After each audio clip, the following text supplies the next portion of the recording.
요셉이 이끌려 애굽에 내려가매 바로의 신하 친위대장 애굽 사람 보디발이 그를 그리로 데려간 이스마엘 사람의 손에서 요셉을 산이라.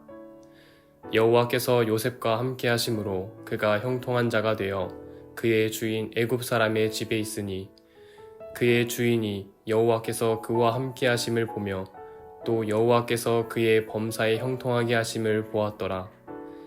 요셉이 그의 주인에게 은혜를 입어 섬김에 그가 요셉을 가정 총무로 삼고 자기의 소유를 다 그의 손에 위탁하니 그가 요셉에게 자기의 집과 그의 모든 소유물을 주관하게 한 때부터 여호와께서 요셉을 위하여 그 애굽 사람의 집에 복을 내리심으로 여호와의 복이 그의 집과 밭에 있는 모든 소유에 미친지라.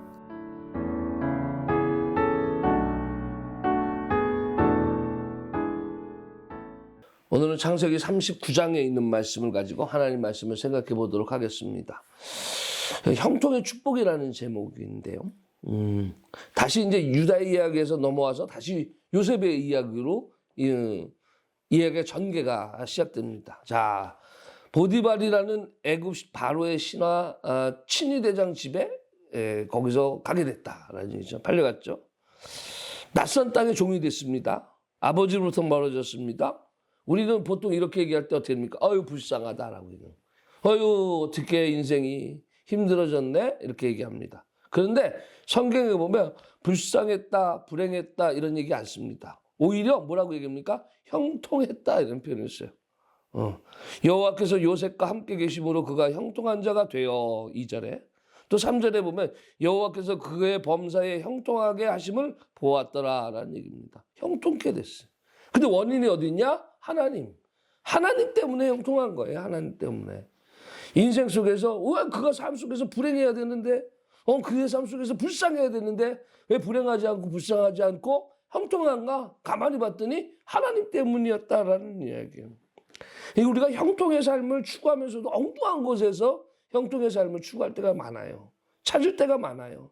그런데 진짜 형통의 삶은 하나님 안에 있을 때 이루어집니다. 우리 자신들이 막 화가 나고 막 물을 내고 막 여러 가지로 해더라도 그 모든 것들 속에서 하나님 안으로 들어오면요 평온을 찾아요. 하나님 안으로 들어오면 그 모든 것이 부끄러워요. 내가 화냈던 거, 내가 분냈던 거, 내가 짜증냈던 거, 내가 불평했던 거 이게 하나님 영역 안으로 들어오면 그거 다 사그러들어요. 하나님 안에 들어오는 것이 중요하다는. 두 번째로는 자기만 그런 게 아니에요. 오늘날 우리들이 하나님의 은혜 가운데 거하고 형통한 삶을 사는 사람은 주변도 변화시켜요. 여러분 장사하시는 분들 잘 아시죠? 장사하는 사람들이 내가 막 인성이 좋고 내가 뭐 잘하고 그래서 내가 우리 교회 우리 저기 가게가 장사가 잘 돼? 이렇게 생각해요? 아니에요. 종업원을 잘 둬야 돼. 종업원을 같이 일하는 사람을 잘 둬야 돼요. 그게 얼마나 큰 복인 줄 아십니까? 나로 인해서 주변에 좋은 사람들이 모이는 게 얼마나 귀한 건지 아십니까? 평가는 나 하나로 끝나지가 않습니다. 우리 주변에 있는 사람들 그를 통해서 어떻습니까? 내가 만들어져 가고 있는 거예요. 우리 교회에 교육자들 많이 있잖아요. 부목사님도 계시고 전도사님들도 계시고. 그런데 제가 복인 이유가 뭐냐? 그들이 어떻게 됩니까? 복된 사람이기 때문에. 혼자서 복받고 그리고 다른 사람들이 다 그러면 소용이 없어요. 주인이 어서 오세요. 너무 친절해요. 그러면 뭐래요? 종업원에 가서 여기세요. 그 뭐하면 알았어요. 막 이렇게 까탈스럽게 군다고 치면은 그 식당에 다시 가겠습니까? 절대 안 가지요.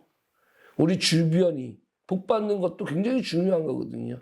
그러려면 어떻게 되느냐? 요셉처럼 하나님 안에서 하나님이 주시는 삶으로 형통케 하는 복을 받으면 보디발의 집도 그런 축복 가운데 거하더라라는 이야기입니다.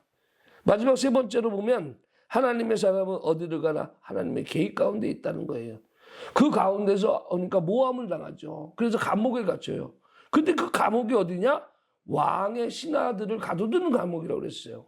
일반 도둑질하는 사람, 강도하는 사람, 사기친 사람 이 사람들이 있는 감옥이 아니라 왕의 신하들이 있는 곳이에요. 왕의 신하들 잠시 머물다가 또 때로는 거기서 다시 복귀도 되고 때로는 거기서부터 떨어져. 근데 거기에 죄수가 됐어요. 같이 있어요. 같이 옆에 있는 사람 무슨 얘기 들어요? 궁정 얘기 듣는 거예요. 궁에 관한 얘기 듣는 거예요. 누구는 어땠더라? 야, 재무부 장관 어땠더라? 어? 내무부 장관 어땠더라? 어디 누구는 뭐 어땠더라? 다 듣게 되죠. 궁에 관한 이야기를 듣게 돼요. 요셉이 궁에 관해서 알겠습니까? 생전 경험해 봤겠습니까? 하나도 몰라요. 그런데 거기서 감옥소리를 하면서 맨날 듣는 게 궁에 관한 이야기예요.